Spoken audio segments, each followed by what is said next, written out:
సోదర భరత సమానాయని శ్రీరాముడు ఎన్నికగొన్నానుమా. సాధుల పాలిట ఇంద్రుడవన్న అసురుల పాలిట కాలుడవన్న అష్టసిద్ధినవ నిధులకు దాతగ జానకీ మాత దీవించెనుగా. శ్రీ హనుమాను గురు దేవుడు నాయద పలికిన సీత రామ కదా.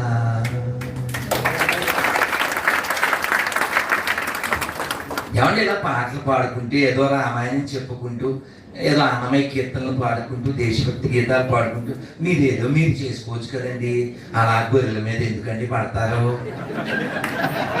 ఇది క్వశ్చన్. మొన్న ఇంటర్వ్యూ అంతకుముందు ఇంటర్వ్యూ